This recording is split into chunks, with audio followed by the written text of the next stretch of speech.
Whoa!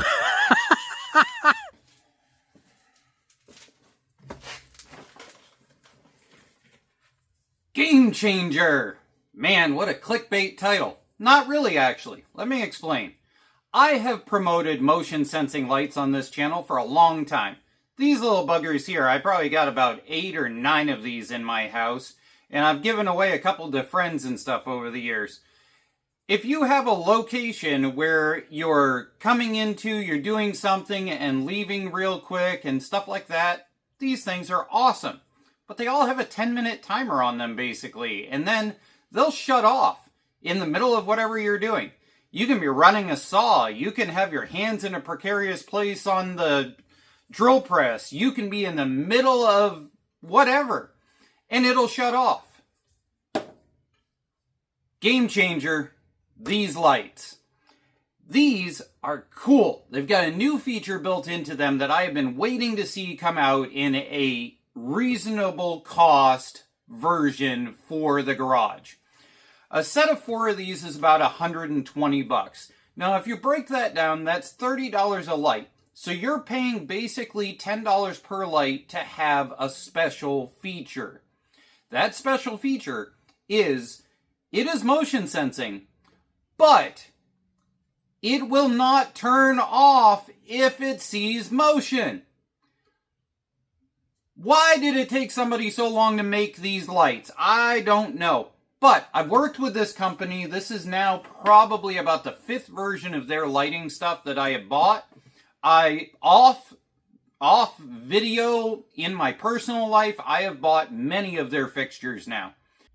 One side note I also want to point out is that I have dedicated 8-foot lights in the ceiling. So if I want this whole shop side to light up, I just have to hit one switch. And I have light everywhere in order to be able to work in the shop. So I'm not installing these lights down this side in order to have a perfect solution for the entire shop. It's just so that when I'm not using the lift, that my work area crossed here when I need tools, using the drill press, using the back area to find storage, has light when I walk in. Hi, my lovely assistant, in order to go see how the lights activate at night, Jesse is going to open up the door. We're going to see if it'll go off like it should when you open the door. Whoa! Holy cow. So Jessie hasn't seen these yet, so she has no idea how they're going to be. I'm glad I wasn't looking up. Alright, let's see what it takes. Oh, there we go. Cool. Not even halfway. Okay. Alright, so you made it most of the way. You can get to the door easy enough. I mean, the light switch easy enough. Highly sensitive. And how much of the area does it light up by itself? Oh yeah, you can definitely pick around in there. Okay. Do I keep going? So if you come back here to the corner, and then you go down through like you're going to the drill press. Nope, come back here to the corner. Let's see what it takes before it activates. If you go down through like you're going to the drill press. They're so bright. Yeah, they're very bright. Unless they're looking down.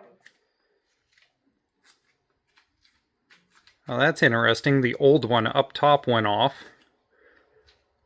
Oh, there we go. Holy cow, that is really bright. Just after the crack. Okay. And then if you go to the back area, the storage area one should turn on next. There it goes.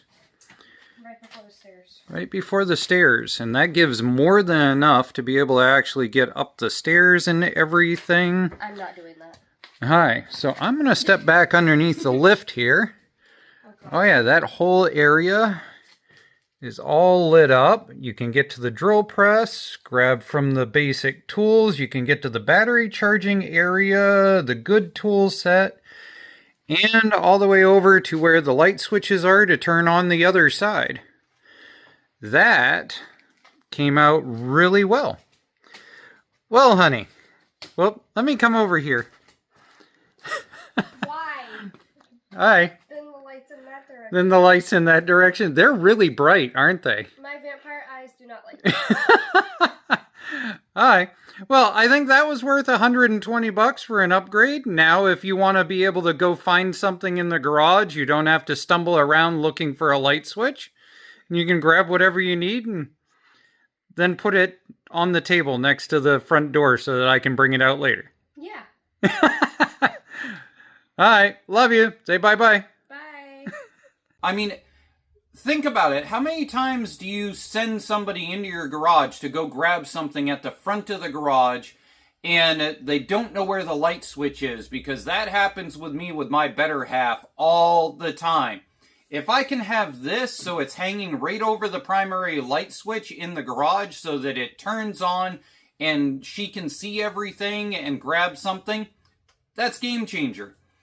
Or if you have an area you're constantly walking into to grab and go from, these things are awesome. And like I said, by the time you do the math, you're only spending $10 more per light to have that capability. Now, I do want to make one PSA that I have noticed about these. They are very thin, and they do cast off a little bit less light than your standard 2-light row. So that's one thing. The second thing is they use the entire back as a heat sink.